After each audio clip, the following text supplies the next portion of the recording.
Good day everyone and welcome to another lecture in our clinical parasitology series.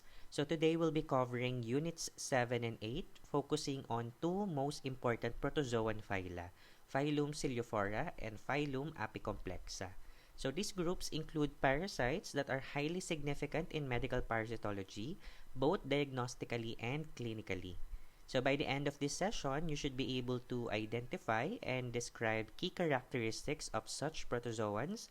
You also have to differentiate major species under each phylum.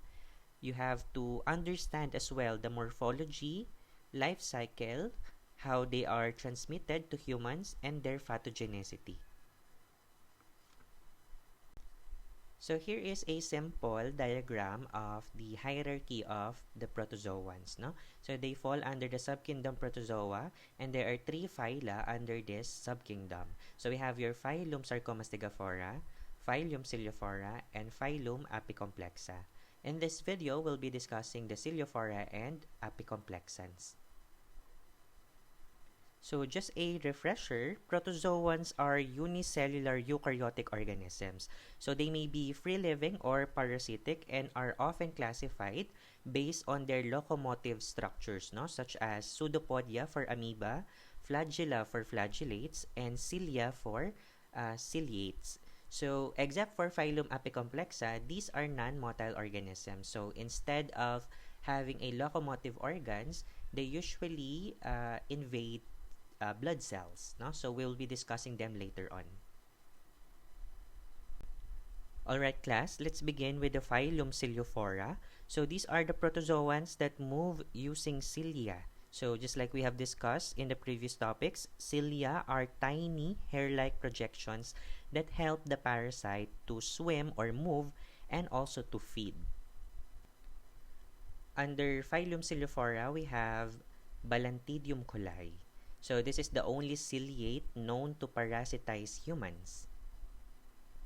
It's under the class Kinetophragminophreia, and since this is under phylum Ciliophora, it moves using cilia. These are tiny hair-like projections. It's considered to be the largest protozoan at around 60 by 40 millimeters in length. So this is the only pathogenic ciliate. So it causes what we call balantidiasis. So later on we'll discuss this, but this is a disease that resembles amoebic dysentery. I think we discussed amoebic dysentery back in amoeba. So this is characterized or patient typically present with bloody and mucoid stools. This includes also the abdominal pain and sometimes even weight loss felt or experienced by the patient. In terms of pathology, remember that it secretes, specifically their tropozoite, secretes an enzyme called your hyaluronidase. So later on, we'll discuss this. In terms of epidemiology, 1% of parasitic infection is contributed by Balantidium coli. So formally speaking, Balantidium coli is one of the most complex protozoans in terms of morphology. So just like other protozoans, this contains two morphological stages called your tropozoite and cyst. Tropozoite function as the motile and feeding stage of the parasite, while the cyst function as the non-motile but the infective stage of the parasite. So under tropozoite, it contains two nucleus. So we have the first one, the kidney-shaped macronucleus. From the prefix macro, which means large, so under a bright field microscope, the macronucleus is visible. While a dot-like micronucleus from the prefix micro, this is smaller in size, so sometimes a normal compound or bright field microscope may not be helpful in identifying this structure. It also contains a oral cytostome, so this is the mouth, and a characteristic of a rolling ball, thrown ball, or boring rotary motion in wet mount or in liquid stools.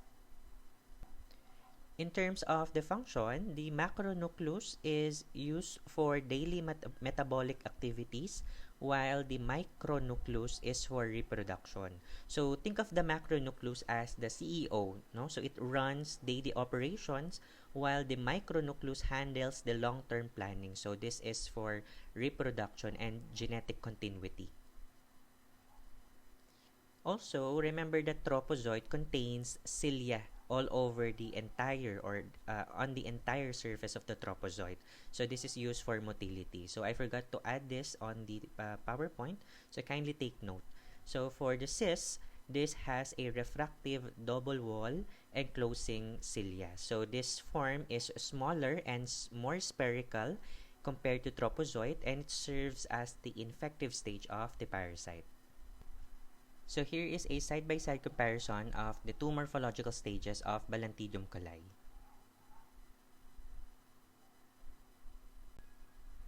So now let's talk about the life cycle of Balantidium coli. So transmission to human happens via the fecal-oral route. So this is usually through ingestion of food or water contaminated with the infective stage cysts. So usually these cysts are acquired from swine feces, which act as the natural host of the parasite. So humans act as the accidental host by accidentally ingesting contaminated food and water. So the infective stage of the parasite is cyst, while the diagnostic stage of the parasite is cyst and tropozoite. Remember, in terms of laboratory identification, cysts are more common on formed specimen, while tropozoite, just like here on this picture, are more common on liquid stool. So tropozoite may perform or may be observed having a rotary motion, just like here on this picture.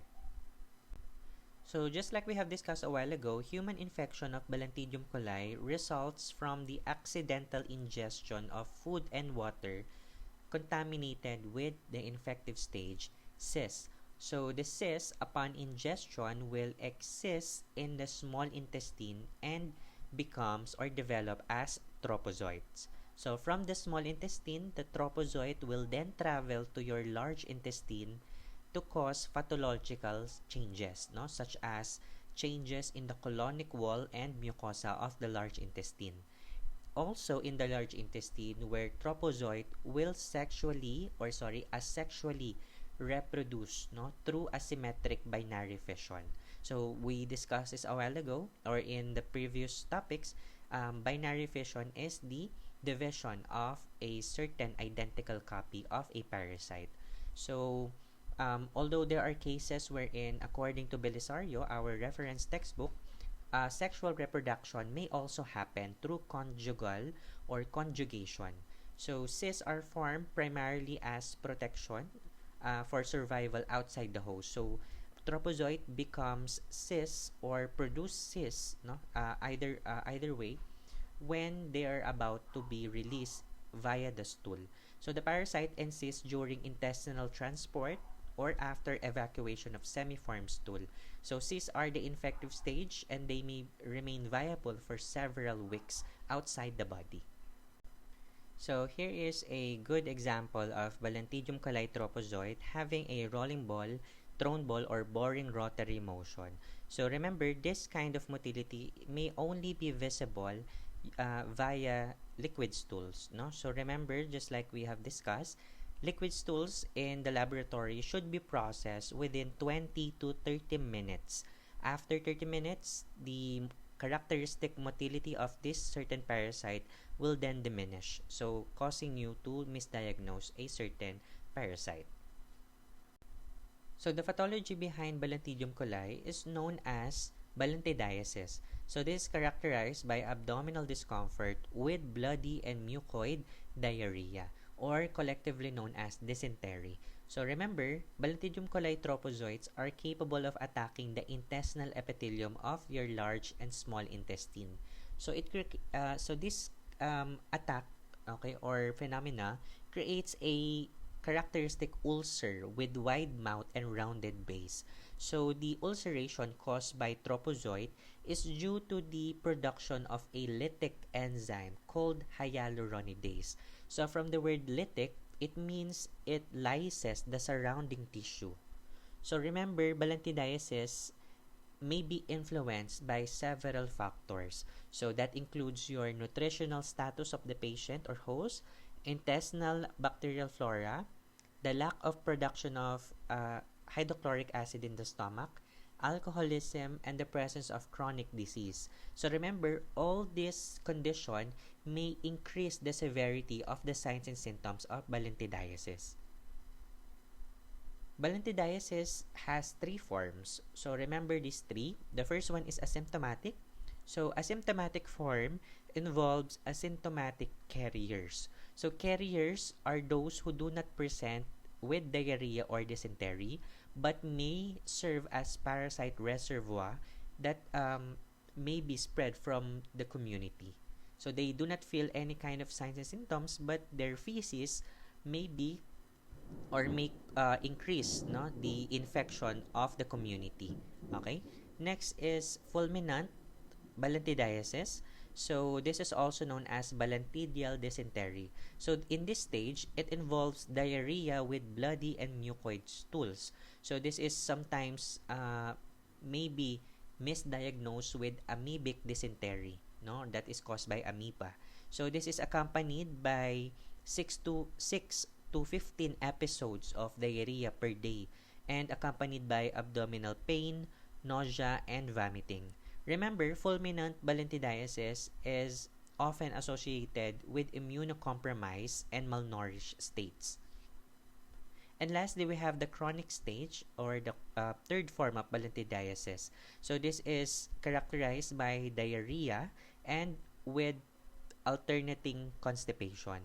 So this also may be accompanied by non-specific symptoms such as abdominal pain, cramping, anemia, and cachexia.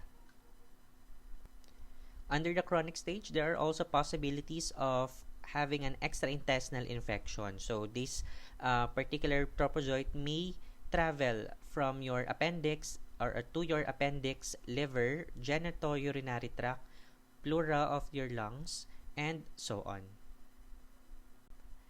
For the diagnosis of Balantidium coli, these methods are employed. So the first one is the direct fecal exam or stool exam. So this is the most commonly used method in identification of Balantidium coli.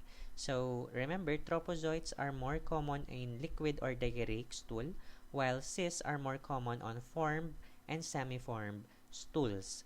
In terms of the processing time, remember that liquid and diarrheic stool should be processed within 20 to 30 minutes, while for formed stool should be processed within 24 hours.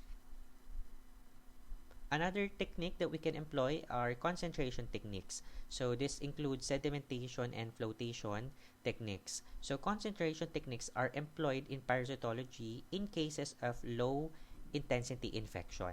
So this increases the viability of the recovery of the parasite by concentrating, using several solutions with varying specific gravities.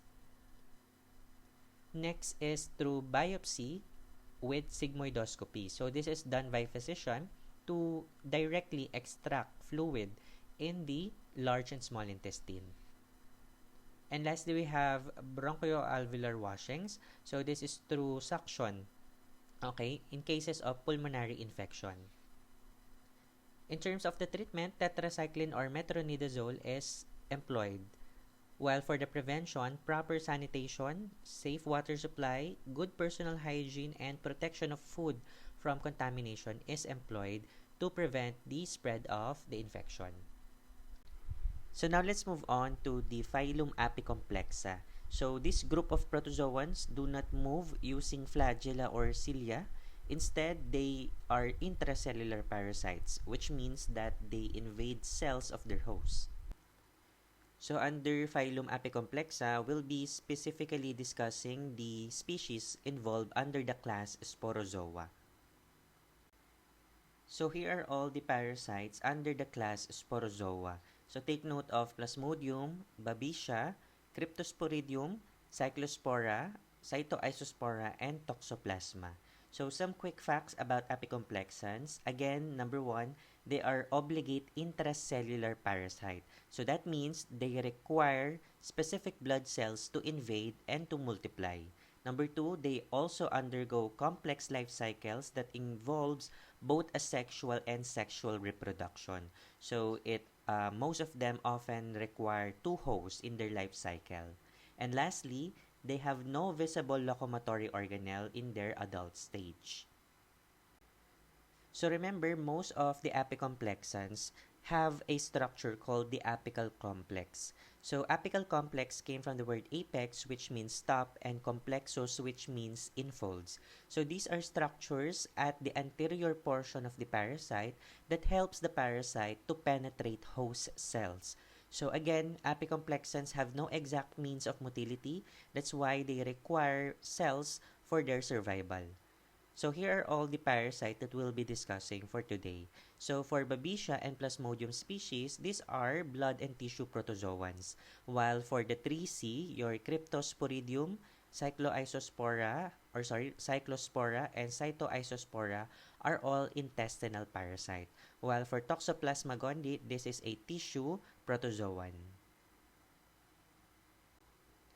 So among the most notorious apicomplexans are the Plasmodium species. So if you are familiar with Plasmodium species, these are the causative agent of the deadly disease malaria. So this contributes to hundreds to thousands of deaths per year.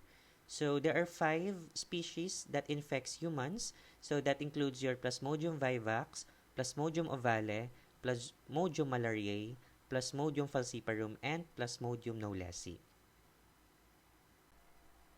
So remember, each Plasmodium species may differ in morphology, host cell preference. So when we say host cell preference, that means they also differ on what age of the red blood cells they want to invade, and also their disease severity. For example, Plasmodium falciparum is the most virulent among all Plasmodium species. That means that Plasmodium falciparum causes the most severe form of malaria. While for Plasmodium vivax, it has a widest distribution. So this is the most common parasite or Plasmodium parasite worldwide. So again, Plasmodium species are obligate intracellular parasite that specifically attacks the red blood cells of humans. So they have no apparent means of locomotion, and in terms of epidemiology, there is a recorded 500 million case worldwide with 2.7 million deaths. So in terms of the cases, Plasmodium falciparum and vivax accumulates 90% of all malarial cases worldwide, while for Plasmodium knowlesi is a parasite of monkeys. So the first case of Plasmodium knowlesi in humans was recorded in Malaysia. So the life cycle of Plasmodium species starts off when a infected female Anopheles mosquito with the infective stage sporozoite bit a human. So the life cycle involves the human as the intermediate host. So that means humans act as the or contains the asexual stage of the parasite. So the parasite undergoes what we call the schizogony life cycle in humans. So this is also known as the asexual reproduction. While in the mosquito act as the definitive host, which means that they contain or harbor the mature stage of the parasite.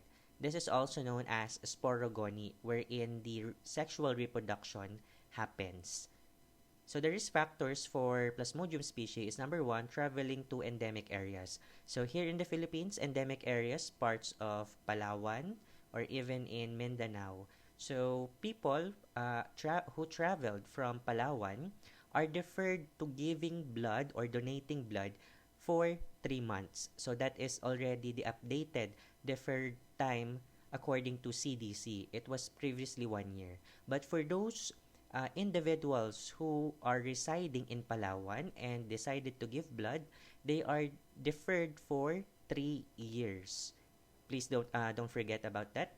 So another risk factor is contaminated hypodermic needles. So again, this is related to blood transfusion or even the drug use, or sharing of needles, bone marrow transplantation, and even congenital infection, wherein a mother infected with malaria can't pass it to her new unborn child.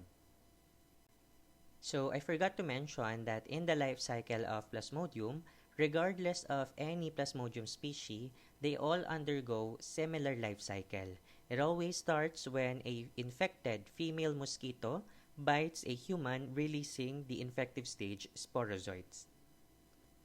So this now initiates the asexual reproduction of the Plasmodium species called the schizogony life cycle. So it's inside the human host and the stages are in order. So the first one is the sporozoite, which is the infective stage, okay, of the parasite. And then it develops inside the human host as merozoites, specifically in the liver cells, develop to become the ring tropozoite in the red blood cells. Also in the red blood cell will develop from the ring tropozoite to the schizont and eventually develops to become the gametocytes or the matured male and female stages. So later on, we'll discuss a more detailed guideline on how this particular stages develops. So here is the life cycle of Plasmodium species inside the human host. So again, this is also known as schizogony or the asexual reproduction. So it starts when an infected female Anopheles mosquito bites and sucks blood from the human host. So in the process, salivary fluids containing the infective stage sporozoites are now then injected in the bloodstream. So in the bloodstream, sporozoites will travel to the liver to attack the liver cells or the hepatocytes. Inside the hepatocytes, sporozoites will develop and produce multiple merozoites. So this is also known as what we call the exoerythrocytic cycle because this is outside the red blood cell. So after rupturing, the merozoites will now travel and proceed to the peripheral blood to enter or to attack the red blood cells or what we call the erythrocytes. So there are cases wherein some merozoites of Plasmodium vivax and Plasmodium ovale may reinvade or re-attack the liver cells, forming what we call the hypnozoites. So this is the dormant stage of the parasite in cases for Plasmodium vivax and ovale.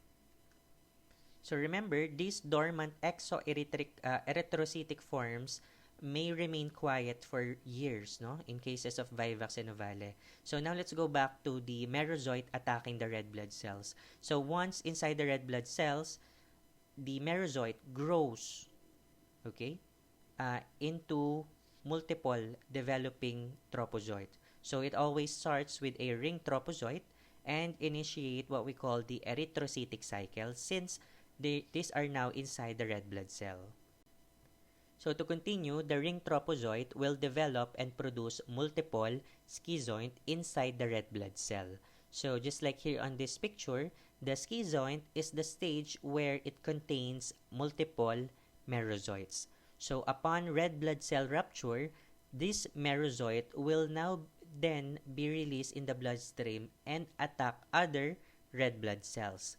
So some merozoites will develop to become gametocytes or what we call the micro and macro gametocytes. So micro, which means male, macro, which means female.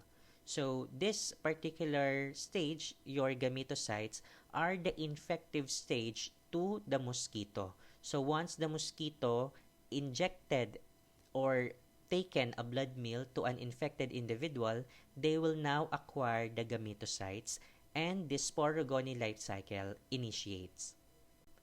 So now let's move on to the life cycle of the Plasmodium species inside the mosquito. So this is also known as the sporogony cycle or the sexual reproduction. So again, it's inside the mosquito host.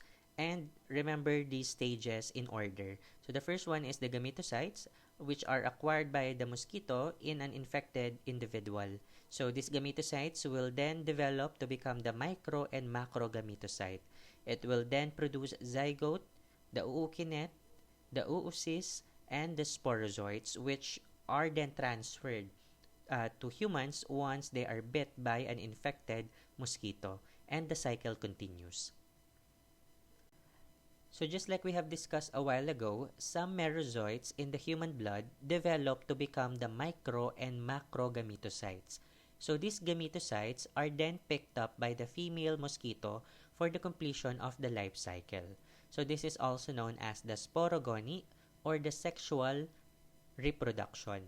So in the gut of the mosquito, the male gametocyte, or what we call the microgametocyte, will then exflagellate and produce 8 sperm-like microgametes, just like here on this picture.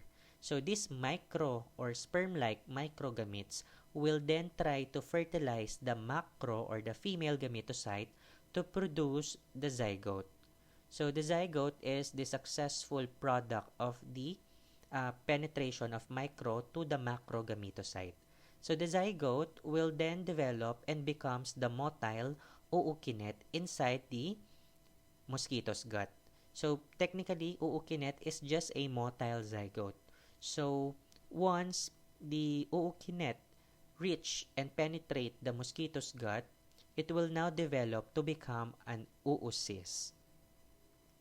So for some time, the oocyst grows and produce multiple sporozoites, which escapes from the oocyst and enter the salivary glands of the mosquito. So this sporozoite may be injected into another human host when the mosquito takes a blood meal. So remember, the entire developmental cycle in the mosquito takes about 8 to 35 days. So it depends on some extent of ambient temperature and other factors. So here is the chart or the diagram of the life cycle of Plasmodium from CDC. So you may want to pause this video and try to recap or review what we have discussed under the life cycle of Plasmodium. It's very important that you know the 3 different cycle known as the exoerythrocytic cycle, erythrocytic cycle, and the sporogonic cycle. So now let's talk about malaria. So this is the deadly parasitic disease caused by Plasmodium species. So let's talk about first the pre-patent period. So every species of Plasmodium may have different pre-patent period. So what is pre-patent period? So this is the time or the interval from the sporozoite injection to the detection of parasite in the blood.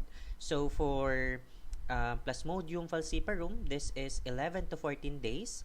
While for Vivax, 11 to 15 days. For Ovale, that is 14 to 26 days. And for Malariae, this is the longest. So this Plasmodium species may be detected as late as 3 to 4 weeks. So in average, Plasmodium species may be detected in the blood 11 days to 4 weeks after the initial injection of sporozoite by the mosquito. Incubation period, on the other hand, is the time between the sporozoite injection and the appearance of clinical symptoms. So again, this is species dependent, and the average incubation period may range from 8 days to 40 days. So for Plasmodium falciparum, that is 8 to 15 days, so very short.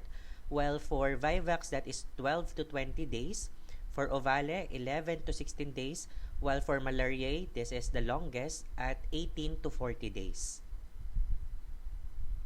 So there are 3 stages of malaria. Cold, sweating, cold, hot, and sweating. So these particular signs and symptoms are felt simultaneously by the infected individual, also known as malarial paroxysm. So when we say malarial paroxysm, this is the sudden attack of malaria inside the human host. So normally, this is the time between the merozoites burst out of the red blood cell to attack new other red blood cell. So the signs and symptoms include chills and fever, malaise and backache, diarrhea, epigastric discomfort, and for chronic, that is anemia, renal and pulmonary complications. So under chronic, I want you to remember that the most common complication for malaria is renal involvement.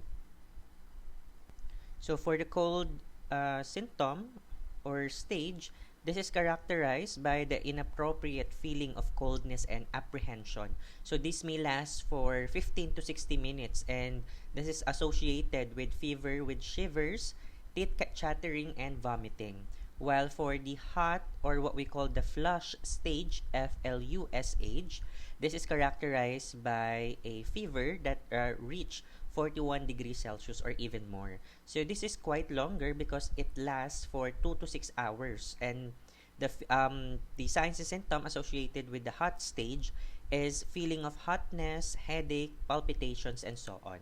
While the last stage is the sweating, wherein this lasts even longer for about 8 to 12 hours, and this is associated with profuse sweating.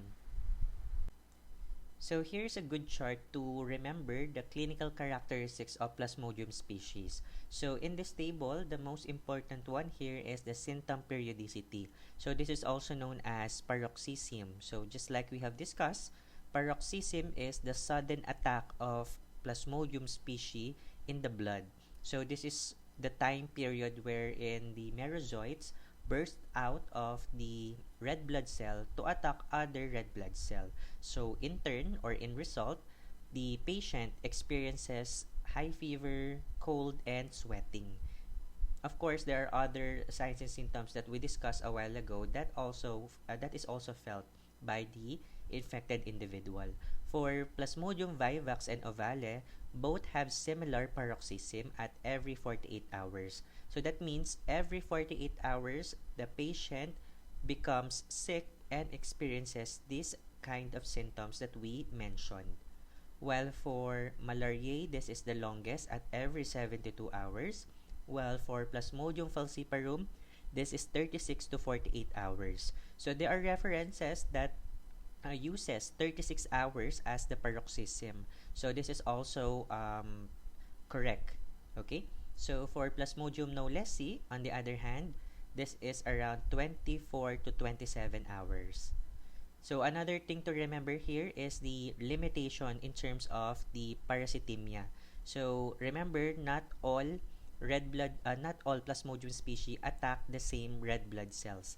For Plasmodium vivax and ovale, they both attack only the young red blood cells, or what we call the reticulocytes.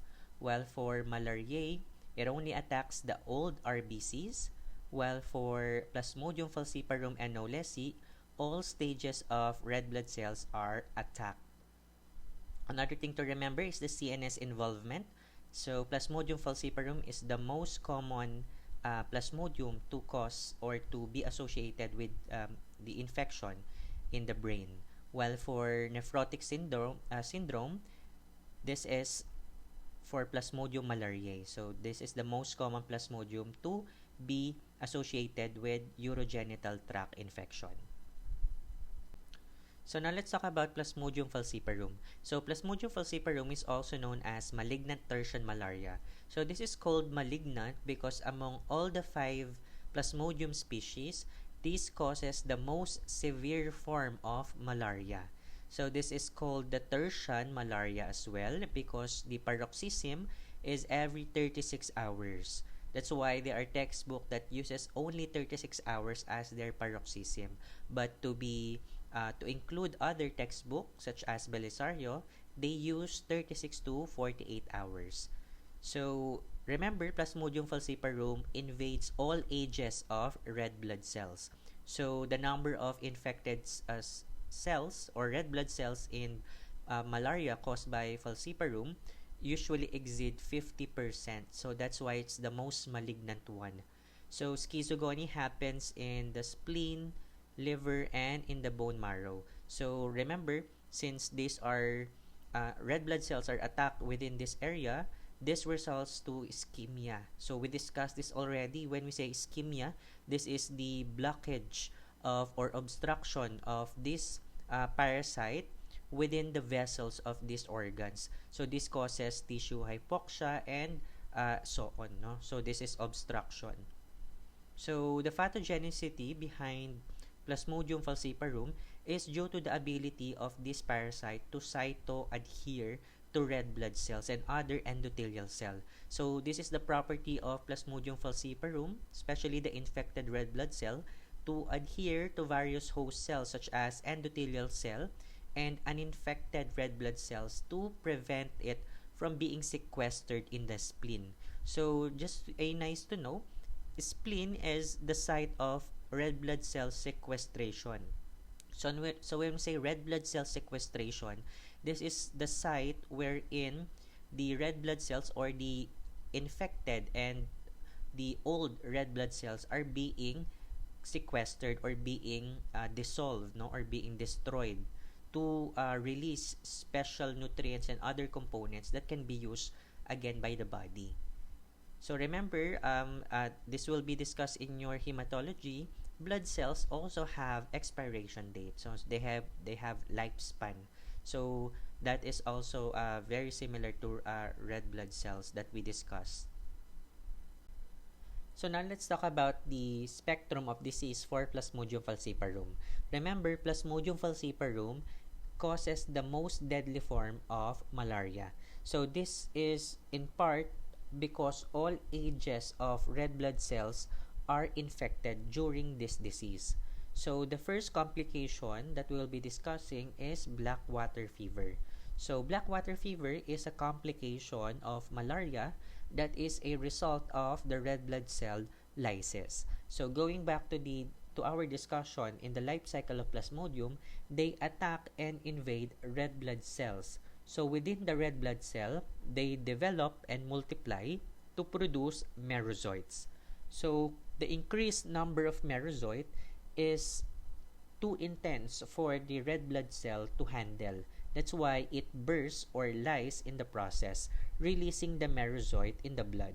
So also in the process of red blood cell lysis, this also releases a special protein called hemoglobin. So hemoglobin is a protein in the red blood cells responsible for carrying oxygen from the lungs to the body tissues. So hemoglobin is increased in the blood, which in turn may also be released in the urine. This causes what we call hemoglobinuria, or the presence of urine or hemoglobin in the urine. So this is characterized by having a black colored urine. So again, this is due to the increased destruction of red blood cell in the blood, or what we call intravascular hemolysis. The next complication is what we call the disseminated intravascular coagulation, or DIC. So this is still in relation to the increased red blood cell lysis during malarial infection. So DIC, or disseminated intravascular coagulation, results in an abnormal blood clotting and bleeding due to the severe activation of blood coagulation. So during this disease or complication, our body is trying to compensate or reduce the number of bleeding in the area by releasing increased number of platelets or thrombocytes. One function of platelet is to form blood clots. So imagine, since this is disseminated, blood clots are being formed all throughout the body. So this is very pathogenic, since this leads to the formation of small blood clots within the body and causes inflammation and potentially organ damage. So this blocks the flow of blood all throughout the organs, no, or on our organs. Next is cerebral malaria. So the brain becomes involved when plugs form in the associated capillaries. So remember, during red blood cell lysis, large amount of toxic cellular debris and capillary plugs are formed. So these plugs clogs the capillaries surrounding your brain. So this causes multitudes of signs and symptoms. So usually patients often slip into a coma followed by death. Abdominal pain and vomiting of bile, rapid dehydration, severe diarrhea are usually noted during Plasmodium falciparum liver involvement. So I forgot to add here the liver or malaria in the liver. So the next Plasmodium species that we'll be discussing is Plasmodium vivax. So this causes benign tertian malaria. It's called tertian malaria because the paroxysm usually manifests every 48 hours or every other day. It usually causes a less severe form or a benign form of malaria due to the fact that it only attacks young red blood cells or reticulocytes. So in result, parasitemia or the presence of parasite in the blood is usually lower compared to Plasmodium falciparum. So according to our reference, at about 2 to 5%. Okay? So in terms of the organs, spleen is heavily infected.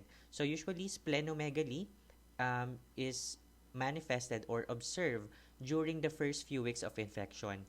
And the spleen will progress from being soft and palpable to being hard and large, no, during the chronic infection. Liver as well is infected, similar pathology to the spleen. So if the infection is treated during the early phases, usually the spleen will return to its normal size. No? So a secondary or dormant schizogony occurs in Plasmodium vivax and ovale, which remain quiescent in the liver as hypnozoite. So what do we mean by that? So this is what we call true relapse. So later on we'll discuss this. No, Plasmodium vivax and ovale have the ability to become dormant in the liver cells, okay, as hypnozoites. So I believe we discussed this in the life cycle of the parasites, no, or plasmodium. So we'll discuss the difference between true relapse and recrudescence later on. So in terms of pathology, the most severe form that most malarial or plasmodium species can cause is the cerebral malaria. So this is where debris of red blood cells and dead parasites plug the capillaries of your brain, no, causing tissue hypoxia. For children, severe anemia is more common or is the most severe form for malarial infection. Hemoglobinuria is related to black water fever, wherein the presence of a black urine, okay, is usually manifested or observed on patients. Abnormal bleeding, this is associated with the disseminated intravascular coagulation. We discussed this already. Acute respiratory distress, especially on newborns, and jaundice. So remember, in malaria, recrudescence and true relapse are both types of recurrent infections, but they differ in their underlying cause. So for recrudescence, this occurs when parasites that were not completely eliminated during treatment return and multiply. So for recrudescence, there is the presence of parasitemia or parasite in the blood, but the patient may show no signs and symptoms. So again, the reason behind recrudescence or recurrent infection is the improper or incomplete treatment, okay, for patient with malaria. So remember, this is more common on Plasmodium falciparum, malariae, and Knowlesi infections. While for true relapse, this is more common on Plasmodium ovale and vivax. So this happens when dormant parasite called hypnozoites reactivate in the liver and enter the bloodstream. So for true relapse, treatment is not usually the reason. So for true relapse, ovale and vivax are inheritedly causes this kind of recurrent infection wherein the hypnozoites or the merozoites in the liver becomes dormant for months or even years and then suddenly attacks the patient or infected patient. This is what we call true relapse. So the next Plasmodium species that we'll be discussing is Plasmodium ovale. So similar to Plasmodium vivax, Plasmodium ovale also causes benign tertian malaria.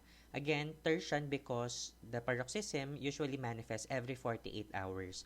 Although very similar to Plasmodium vivax, Plasmodium ovale usually causes a less severe form of malaria.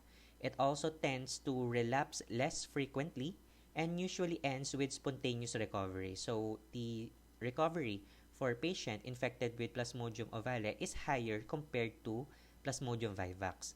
So again, this causes a benign form of malaria because similar to vivax, it only attacks young red blood cells or reticulocytes. Similar to the pathology, spleen is usually hard and large at chronic stages or chronic infections. This is also similar to the liver.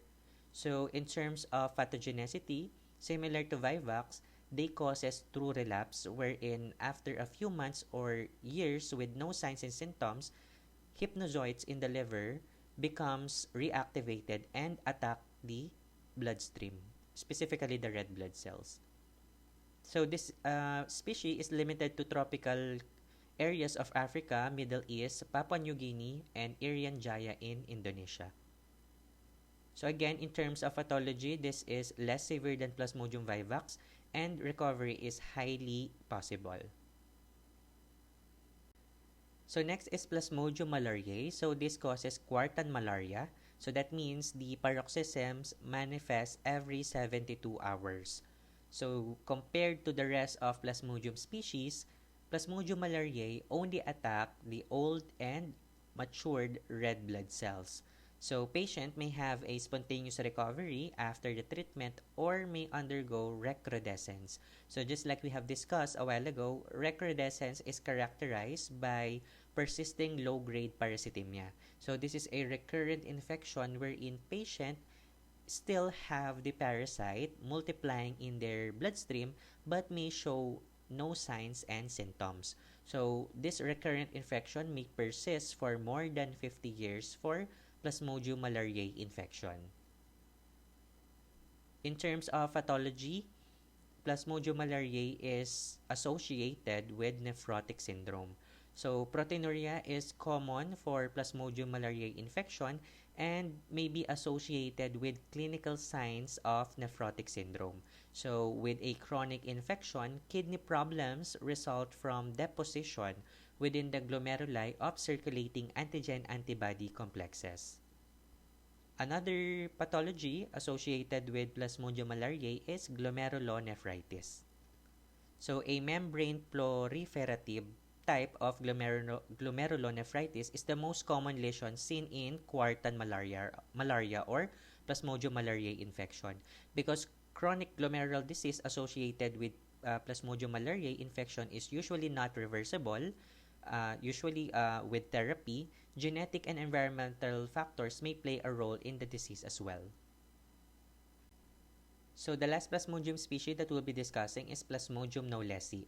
So this is called the simian malaria because this is originally a parasite of monkeys and the fifth human malaria to be discovered. In terms of paroxysm, this is quotidian in nature. So that means the paroxysm happens every day or every 24 hours. So again, this is a parasite of long-tailed macaque monkeys. That's why Plasmodium knowlesi infection should be considered in patient with a travel history to forested areas such as Southeast Asia. So, similar to Plasmodium falciparum, this attack all stages of red blood cells. Morphologically, this is similar to Plasmodium falciparum at early stages, while similar to Plasmodium malariae at later or chronic stages. That's why it's very important, especially in the treatment of this infection, to treat or to administer treatment for Plasmodium malariae and falciparum in one single patient if Plasmodium knowlesi is suspected, since these three are very similar in terms of morphology. So, in order for us to differentiate Plasmodium knowlesi to the two parasite or Plasmodium parasite, we can use what we call the polymerase chain reaction or PCR. So usually this method, it is likely that higher detection and identification rate of chronic and mixed malaria infection will be possible. So in terms of pathology, this is similar and can be as severe as those caused by Plasmodium falciparum with fatal outcomes. So patient may exhibit chills, minor headaches, and daily low-grade fever. So patient who have been diagnosed with high numbers of this parasite should also take similar treatment to Plasmodium falciparum and malariae. So the next discussion is diagnosis and treatment of malaria. So for the diagnosis, specifically highlighting the differences of Plasmodium species based on their morphology, please watch a separate lecture video also in this channel. So I will share the link down in the comment section. So to give you a bird's eye view for the methods used to diagnose malaria, so here are the methods. So the first one is thick and thin blood films. So thick and thin blood smear or films are used to diagnose malaria, but they serve different purposes. So for tick smear, just like here on this picture, this uses a larger sample of blood. So it makes it more sensitive for detecting malarial parasite. So in conclusion, tick smear is more useful for rapid identification of malaria. While for thin smear, just like here on this picture, this uses lesser amount of blood, making it more useful for better visualization of parasite morphology. So this is more helpful in species identification of malaria or Plasmodium species. If microscopy is not available, we can employ what we call the Malarial Rapid Diagnostic Test or RDTs. So RDTs assess in the diagnosis of malaria by providing evidence of the presence of malarial parasite in the human blood.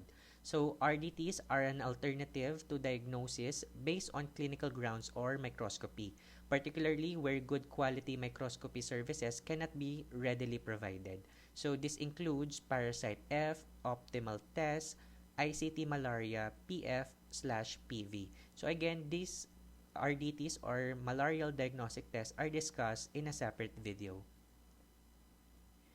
Next is PCR or what we call the polymerase chain reaction. So this is an analysis wherein this is an alternative method of malarial diagnosis. So this allows for more sensitive and specific detection of Plasmodium species, specifically their DNA. So this is where we use peripheral blood as a sample. So PCR may be more sensitive than conventional microscopy in very low parasitemia and is more specific for species identification. For the treatment, we use chloroquine, atabrine, and mepacrin. So this treatment or drugs, specifically chloroquine, is an anti-malarial drug which has a mechanism primarily involves disrupting the parasite ability to convert toxic heme into a non-toxic form. So by inhibiting heme polymerase, chloroquine causes heme to accumulate, which is highly toxic to the parasite and leads to its death. So the next discussion is resistance to malaria. So here we discuss the conditions that confer immunity or resistance to such infection. So the first one is the blood type O. So according to research, individuals with blood type O are generally considered to have a protective effect against the severe forms of Plasmodium falciparum malaria. So according to research, this patient or individuals experiences less severe form of the disease. So this protection is thought to be due to a reduced ability of the malarial parasite, specifically Plasmodium falciparum, to attach to red blood cells in type O individuals. So this leads to a less rosetting and potentially less blockage of small blood vessels. In comparison, people with blood type A, B, and AB are more generally associated with greater susceptibility. So these individuals compared to blood type O have more chances of acquiring a severe form of the malaria or the infection. Next is the Duffy blood or FY A negative, B negative. So the Duffy blood group, specifically the absence of Duffy antigens FY A negative, B negative, provides resistance to Plasmodium vivax. So this parasite also causes malaria. So according to research, individuals with Duffy negative phenotype are less susceptible to infection caused by Plasmodium vivax because the parasite requires Duffy antigens on red blood cells invasion. So this is a marker for African black race. So these are more common, or this blood group is more common on black people or on with black ethnicity or African ethnicity in specific. So this confer resistance to Plasmodium vivax and Plasmodium knowlesi. Next is people with G6PD deficiency. So G6PD deficiency is thought to offer some protection against malaria, particularly the severe form. So this is due to the impact on parasite growth in red blood cells. Next is sickle cell trait. So people with sickle cell trait or SCT have one normal and one sickle cell hemoglobin gene. So this combination can provide some protection against severe malaria because the abnormal red blood cell make it harder for the malarial parasite to replicate. So now let's remember what we have discussed so far. So again, paroxysm is characterized by cold, hot, and sweating stage. And this is one of the hallmark of malarial infection. So remember, paroxysm is very species dependent. So that means every species have different paroxysms. So the first one is malignant tertian. So this is every 36 hours and mostly associated with Plasmodium falciparum infection. While the benign tertian, which is every 48 hours, please remember Plasmodium ovale and Plasmodium vivax infection. Next is quartan, which is every 72 hours. This is associated with Plasmodium malariae, while quotidian, this is every 24 hours, associated with Plasmodium knowlesi. Next thing to remember is the malarial pigment called the hemozoin. So remember, malarial pigment, also known as hemozoin, is a dark insoluble crystal formed by the Plasmodium parasite during the digestion of host hemoglobin. So it's a byproduct of the parasite metabolism, which is a way of the parasite to detoxify the heme molecule, which is a component of the hemoglobin. So remember, each parasite or Plasmodium species have different malarial pigment. So let's run them one by one. So the first one is Plasmodium falciparum. So the malarial pigment is also known as Maurer dots. So for my students here in the Philippines, I have a quick way for you to understand or to remember the malarial pigment. So remember Francis Magallona. Okay? So but for my students outside the Philippines, you can use other way to remember the malarial pigment. But for my own way to remember Francis Magallona, F for falciparum, and M for Maurer dots. Next is Plasmodium vivax. This is associated with Schaffner's dots. So my mnemonic or my way to remember here is Vilma Santos. Okay, V for vivax and S for Schaffner's dots. Next is Plasmodium ovale. This has James dots.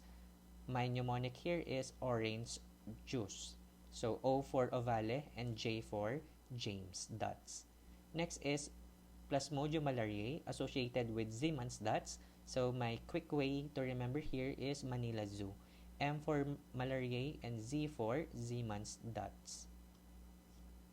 So for Plasmodium knowlesi, there are no specific malarial pigment associated or not that we know of or in terms of references.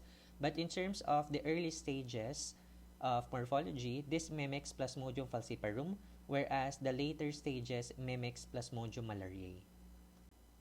So next thing to remember in terms of the RBC morphology during malarial infection.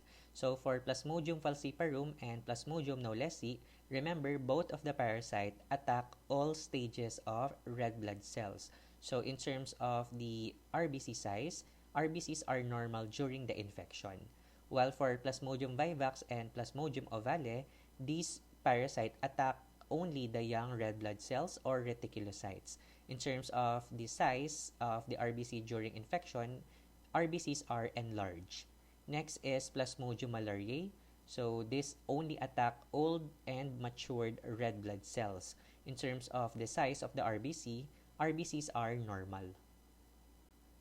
And lastly, for the things to remember in terms of epidemiology, remember Plasmodium falciparum is the most common Plasmodium species in the Philippines, while for Plasmodium vivax, this is the most common Plasmodium species in the world.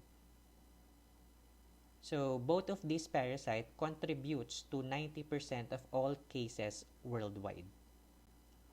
So that ends our discussion for the general information, life cycle, and pathology of Plasmodium species.